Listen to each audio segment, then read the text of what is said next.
What up, my fellow dorks? It is the Turtle Dork here with Disco Dork for our Game of Thrones Season 8 review.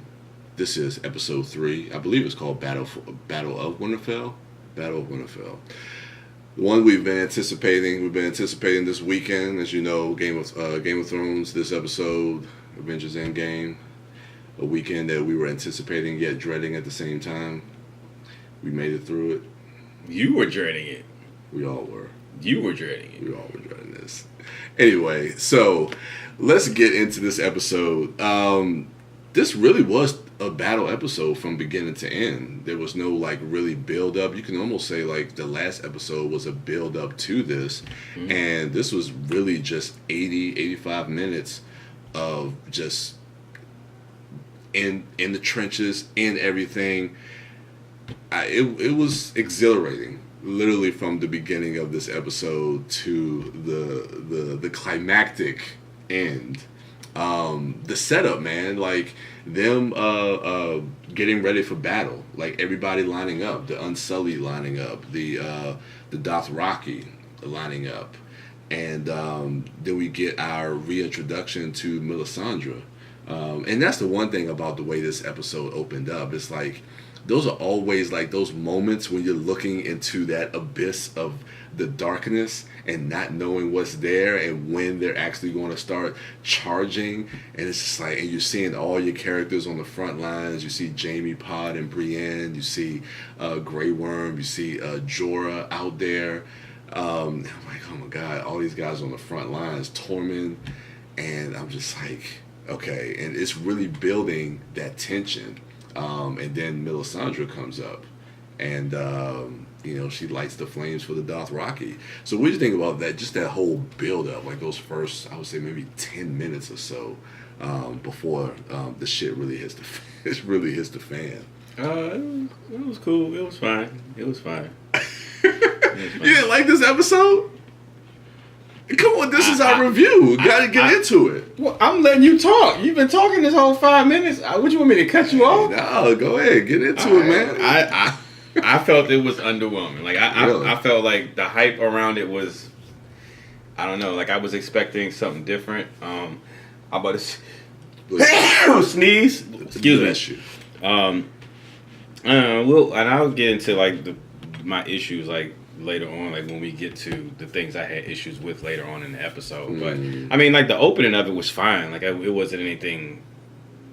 It's a typical battle scene. You show the armaments. You show everybody in formation. You show everybody staring off, looking, steadfast and worried and vigilant. And I mean, I like that. That's what it was to me. And I wasn't. I wasn't necessarily on edge. I don't know. I was just waiting to see what was going to happen, and how they set everything up is fine.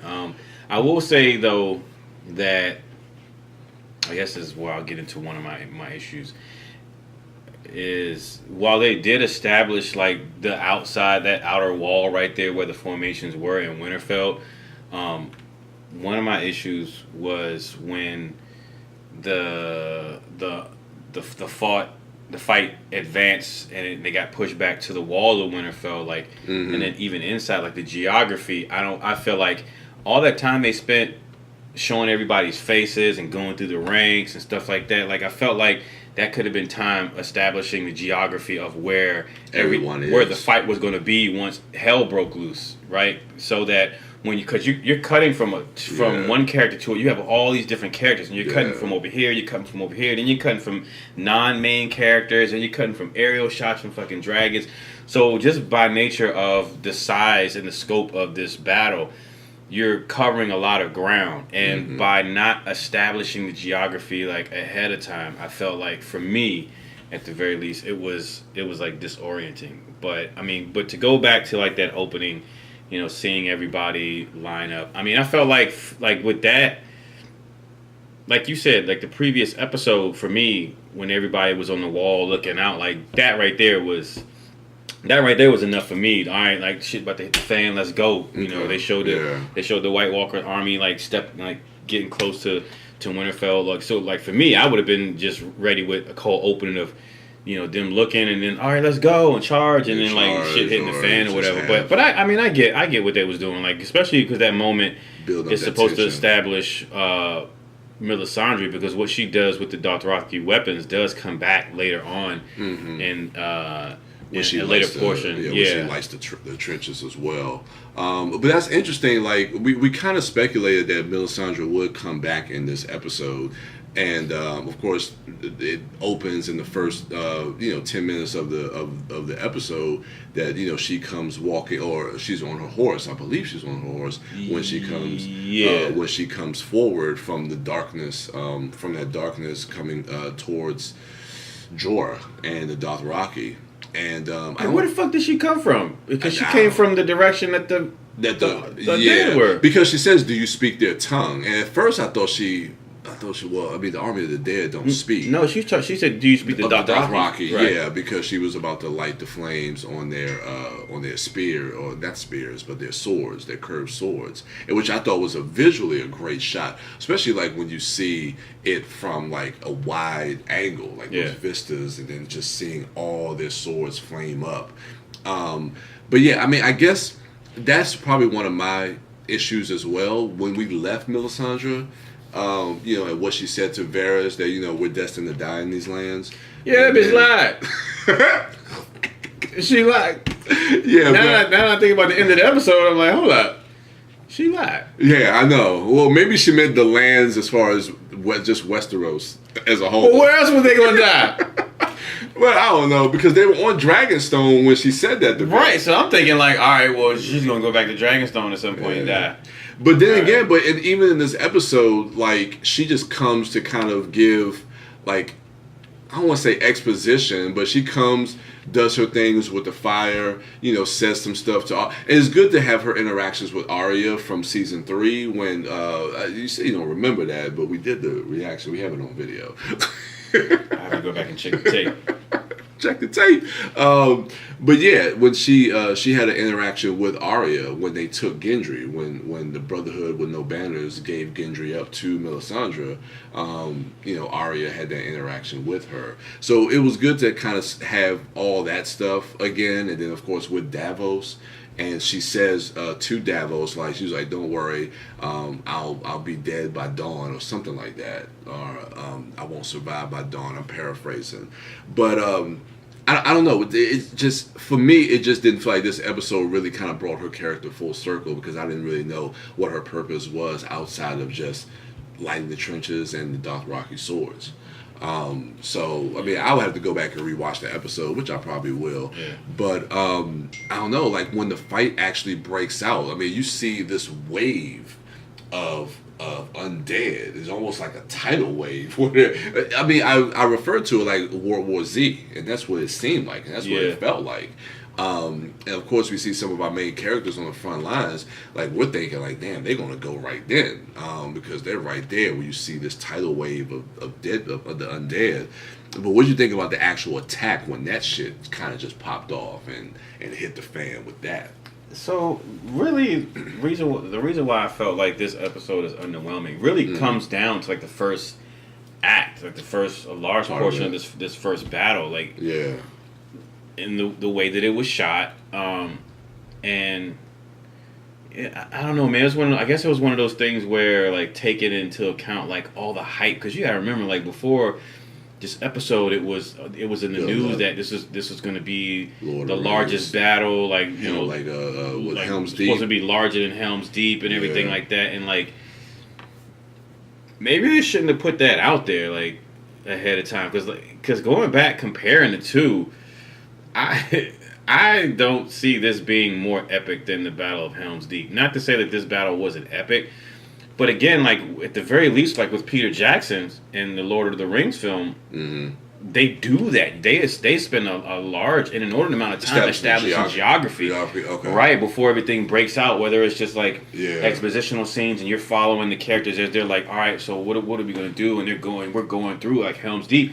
It's done in a subtle way as far as geography establishment, but it's there, right? So subconsciously you're paying attention and you're seeing this. So later on, when we're cutting from one angle to another during the battle, there's familiarity there with where we are in camera placement and shit like that. Whereas with this battle, like, because, and I get it, like, one technique used to simulate just the nature of chaos of being in the midst of a ground, boots on the ground skirmish like that, is to put the camera like right in the middle of it. And when you do that, just by proxy, how you block things, you're gonna have stuff in the fore and background, like parallax, so to give like depth and layers and shit like that. But also, like, it just makes for, to me, it feels like it's almost like, not in the exact same way, but it's almost like when you have a fight scene and you got the camera too close, you can't really make out what's going on.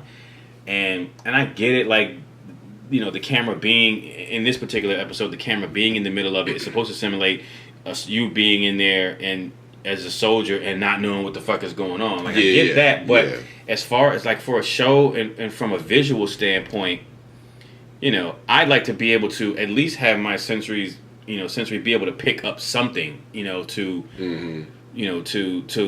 understand, like, placement or something like, something like that. But, And part of it for me, and this was my worry when I saw the preview last week for this episode, and of course we knew that this battle was going to take place at night, and that's just me. A lot of times when you have big epic action sequences that are darkly lit, like, it's hard for me to see what exactly is going on. And then when this one, it doesn't help that we have a lot of shots that are silhouetted, because you have the fire that's in the background, so that's your backlight, and then because you have the soldiers in the fore, it creates a silhouette, so you can't see who that is. So, and then it doesn't help, like, the Unsullied, all of them have the same fucking helmet. So if you're establishing Grey Worm as a central and the main character in the show, but also the main of the Unsullied, well, this motherfucker has his helmet on, so you don't know, like, do I get concerned for that Unsullied because that's Grey Worm, or do I care about this Unsullied getting stabbed? Did Grey Worm just get stabbed? You know what I'm saying? Exactly, yeah. So I was like, what the fuck is going on? So yeah. I don't know. On the one hand, I get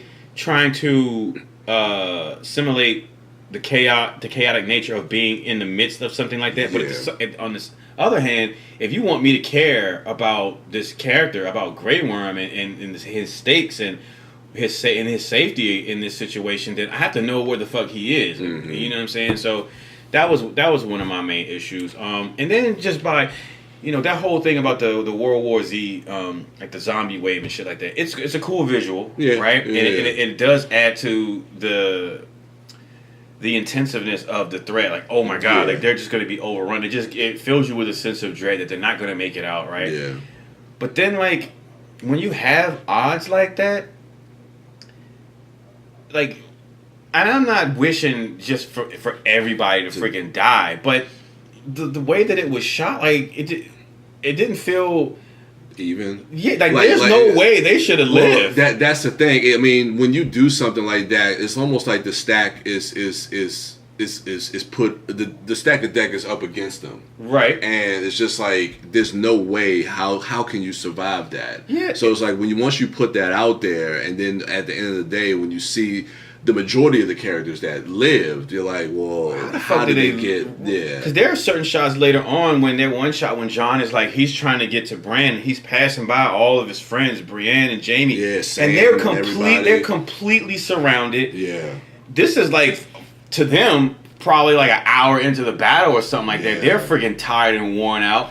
They got things falling over the wall on them, and I'm like, there's no way that they get out of it. And granted, like, I don't want them to die. I want everybody to live. No, you're right, but it has to be. But if they're going to live, like, make it make sense that they live, right? I agree, and that was one of the, and I don't want to say disappointments, but that was one of the things because of the last episode and the build up to that. Because if you think about that fireplace scene in the hall, every character that was in that hall is still alive. Yeah. Like, we didn't really lose. I mean, we did lose some people. Right. Some main people. We'll get to Jorah, and actually the Mormonts in general, Lyanna Mormont and Jorah, both died. And then the crow that we never remember his name. Yeah, the unknown soldier's name. Yeah, but let's get. I want to talk about the dragons. That's actually where I wanted to go. Let's just talk about the dragons in general. The fights that they had with the Night King dragon. How they used the dragons in the beginning of the fight, or didn't use them. So, but just the use of the dragons during this fight. So yeah, let's get to that, because there was some great stuff when they went like above the storm, where you get these beautiful shots, and you have Danny. And John fighting the Night King. Again, that was a little bit disoriented. Well, even before that though, like before the Night King even comes, you have that John and Danny up on an overlook before everything even pops, or right as everything pops off. They're on the overlook, overlooking the battlefield, and they're atop of their dragon. So they see that initial rush when the Dothraki go and charge the army of the dead, right? Yeah. Mm-hmm. And then that shit don't pan out. So again, like, to me, like, common sense would say, well, why don't you just make a run, do a flyby and set that army on fire while they're just waiting, while they're just sitting there staring at y'all, right? So that doesn't happen. And I understand, okay, for dramatic purposes, and give the Dothraki something to do, whatever. Mm-hmm. But then, like, later on, there's a moment when Melisandre, she does do her thing and light the trench ablaze, and the army of the dead is just standing there, and they're standing there for like at least 10 minutes. And the entire time, like, you could have been Danny and John are nowhere to be found. Like, they're like, what the fuck were they doing? And it's never established what they were doing during that period of time. But that's the thing. And then we see John with the dragon. He was behind the wall in Winterfell, like, just looking on. So I didn't understand. You're right. That made no sense to me. Why you have the army of the dead just sitting there doing nothing. They're vulnerable. Mm-hmm. They're vulnerable right then. And you can just basically lay waste to all of those soldiers that are right there at the trench. They could have set them on fire and made that another ring of fire, a layer of protection for the army. So, yeah. I mean, the show obviously that didn't happen so that you could have that moment where the Night King makes them lay over the fire and allows them through. But I mean, if you're gonna come from a logistical standpoint, like, like that would make the most sense to me. And then before that, there was either before or after that, when the Night King makes this huge snowstorm come, this blizzard come, and Danny and John spend like 5 minutes just flying around in it, like not really contributing to the battle, which I just didn't understand. Like, because later on they show them go above the fucking clouds, but they could have done that, fly above the storm, or go fly towards Winterfell where there wasn't that much of a blizzard, and still like use the fire of the dragon. So I just didn't understand. Like, it felt like they couldn't figure out what to do with John and Danny, because you do have these two overpowered characters in the dragons, and that it would have been a short episode had they realistically used those dragons. Exactly. Right? So they had to pad it out. So. It feels that way, that they were trying to hold them back to just give more to the battle, to the people on the ground, right? To feel that threat a little bit more. Let's get to. I want to talk a little bit about Arya in the beginning. We got the hounds. Yeah, let's go to that scene with Arya.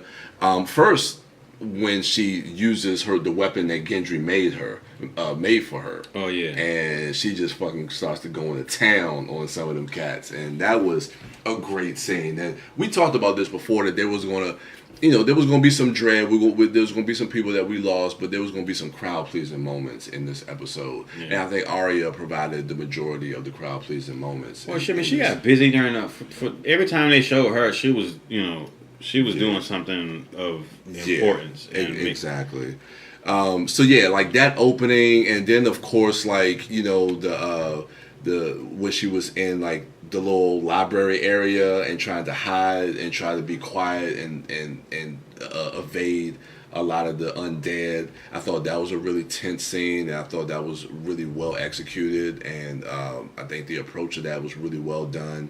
And then the stuff with the Hound and with Beric, like that whole sequence with Arya, like what you think about like how they treated her character, how they treated the Hound, and bringing the Hound in to really come and kind of, have Arya be the character to kind of snap him out of his his well, it makes sense, his stupor, his feet, because he was suffering from post traumatic stress. In regards to the fire, not even just the fire, but just the insurmountable odds. Because he was like, "Yo, it's pointless. It's pointless. Like we're fighting the dead." And for Arya to be the one that would give him the motivation to snap out of it, that makes sense. But I kind of feel like though, like really, like there's the Hound. Which I suspected, and like we talked about it before, where I said, well, I didn't feel like the Hound was going to die in this episode because he's got to get to King's Landing to face his brother. So I feel like that whatever episode that is, or that situation, that loose end that has to be resolved, I feel like that's going to be the Hound's moment, and when we get the most out of that character, because in this episode, really, like he really didn't have like much to do. Yeah. But all that stuff's like under the like in the library and stuff like that. Like for me, I was like, all right, Arya better get out of that library because she's supposed to be, someone who's trained with Jaqen and Jaqen and one of the faceless men. So, assassination shit and sneaking around. That's supposed to be like her thing now. So she shouldn't have any problem getting out of that study. So to see her do that was fitting, and that made sense. But we also lost Beric in that particular moment. Yeah, too. with them saving Arya. Because I kind of thought Beric, and of course with him being brought back by Thoros of Myrs, and of course Thoros died last season. There was no way he was on his last life. Yeah, and. To see him and how he went out to save Arya, to be there for her, and then of course running back into the Red Woman when they do take cover. I thought it was a really good scene, and he had a really good death scene, and to have that with Arya, because at one point he was on Arya's list, because of what happened with the Brotherhood and giving up Gendry and stuff like that. So I thought that was a really good moment for Beric to give him that. Yeah. The Night King, man. I one thing that when Dany rains fire on the Night King, when she says Dracarys, because that's what I said watching the episode. I was like, yo, light this motherfucker up. But then I thought about it, and I went back to an episode, I think in season 6, when I think it may have been the Hodor episode, or around that, when they had a ring of fire and the Night King just walked through it. Yeah. So I was like, I don't think he can be burned. I don't think you can kill him that way. And they say as much in the last episode, because Arya says, can he be killed with Dragonfire? And Bran was like, I don't know. So that whole sequence with that, like, and then we get a little personality from the Night King. You get a little smirk. Yeah. So I don't know, man. And then that kind of leads into Jon chasing him. And him doing what he did at Hardhome, raising the dead. Yeah. So that whole thing, and then fucking Dany's dragon gets attacked by all those undead, and she gets knocked off. Like, that shit was just fucking crazy to me, man. Like, and then that kind of leads into like the final act of the battle. But what you think about whole thing? We're skipping over a bunch of shit, especially with like Tyrion and Sansa. Like, we'll get to the crypt. Yeah. I mean, that whole sequence. I feel like now in hindsight, like that, the firstly for her to just sit on the ground surrounded by thousands and thousands of undead, like that was kind of dumb to me. Like that just didn't make sense. But I understand like what they were doing. Like it took one of the dragons out of the picture for a while, conveniently, so that you couldn't just lay waste to half of his army or the entire army. Yeah. So you could use that excuse of, well, the dragon was flying away because he got attacked and stuff like that. So I get that, but it also served the purpose of giving Jorah his moment to reunite with her for what would ultimately be his last stand. Yeah. And so I see what they did there. And I know. I'm thinking about Jorah, and I'm just thinking about his character throughout. Anyway, but yeah, he raises the dead. So, and then in the crypts, which you said that the dead people from the crypts, when he raises the dead, that they will start to come. Yeah, as I mean that's not even. I don't even think that's like. Oh, I'm so smart, because I mean they because they keep telling everybody they made it. It was a multiple times in the previous episode, like they were saying, like we're gonna go in the crypts and you should go in the crypts and Tyrion's gonna go and that little girl's gonna go down there. And I'm thinking like, all right, well, if you're gonna have this episode with this, historic television battle and all this drama and suspense going on upstairs, like when you cut away from it, you either undercut what you're establishing and what the tension up there, or you're breaking up the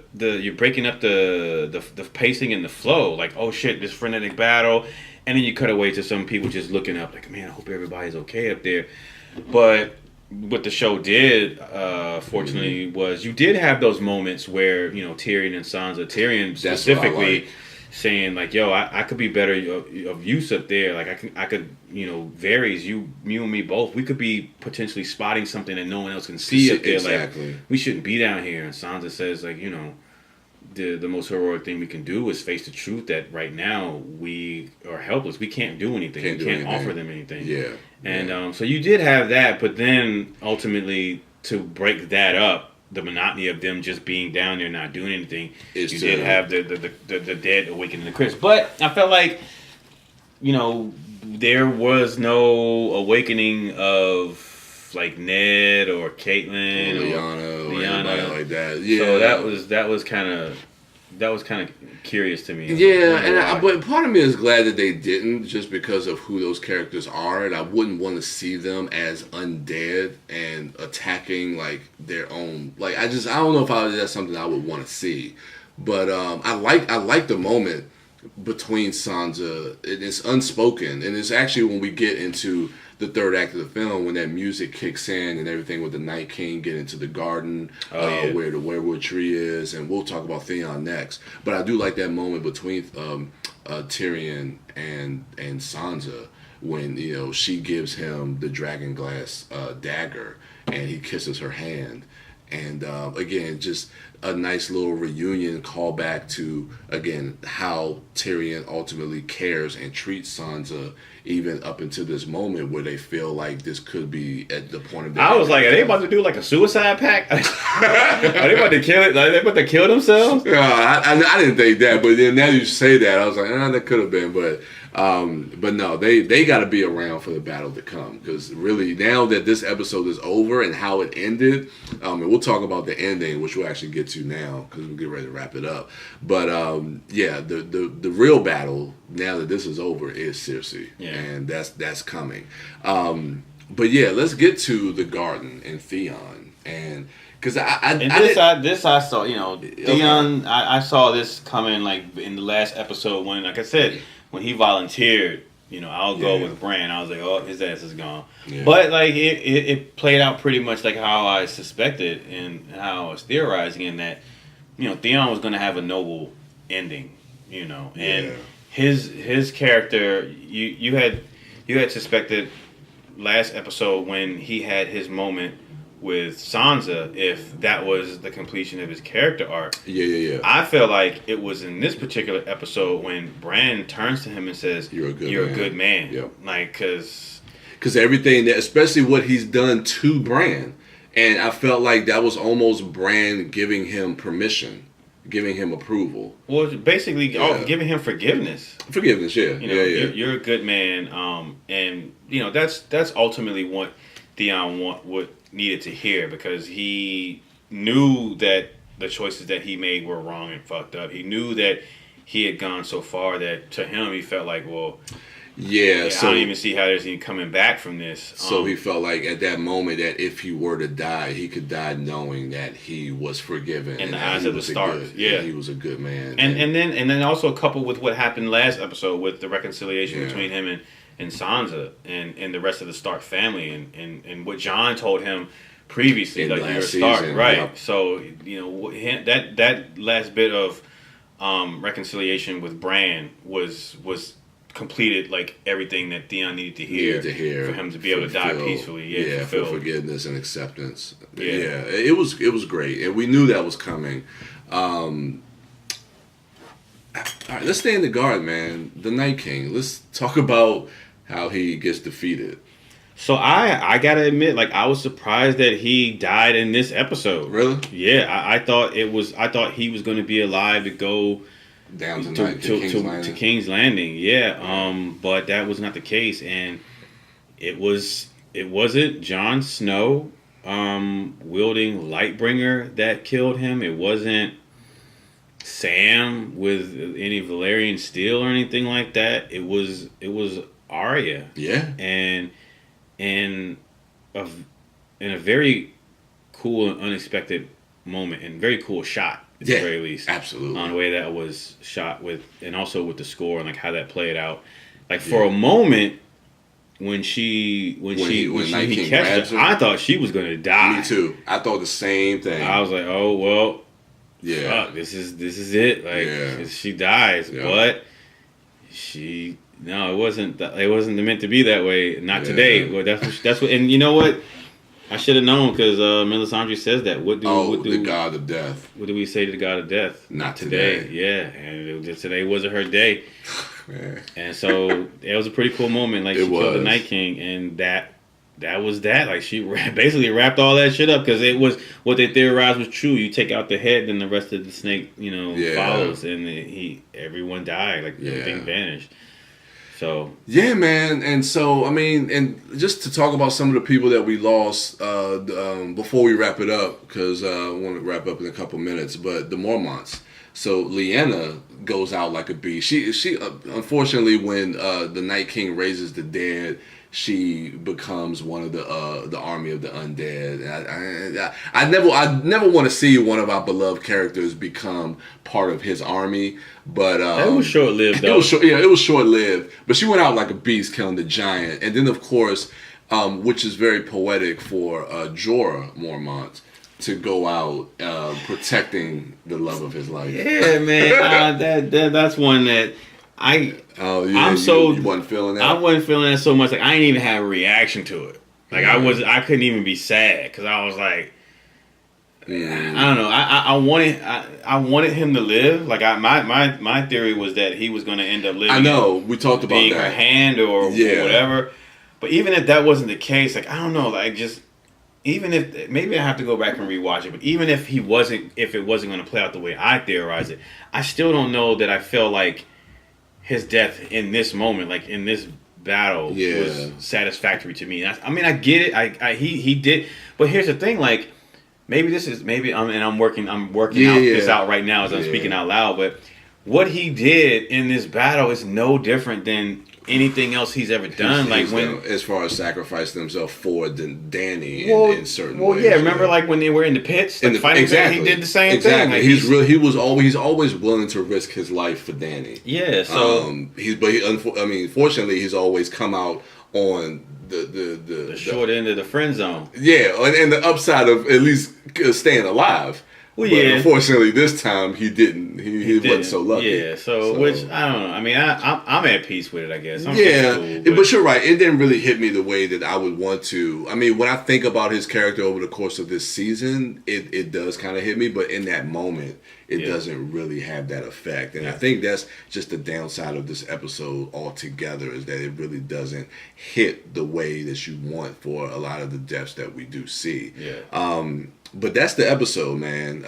I guess the last thing before this battery goes dead. I guess any theories or just what you think about Melisandre and the ending and how she dies and what she was old as fuck. Cause we knew that, like, because she had the necklace that made her look young, but I guess that was the thing that was keeping her alive, right? Okay. And this is my theory. The necklace was the thing that was keeping her alive. Yeah. And when she takes it off, she gets old.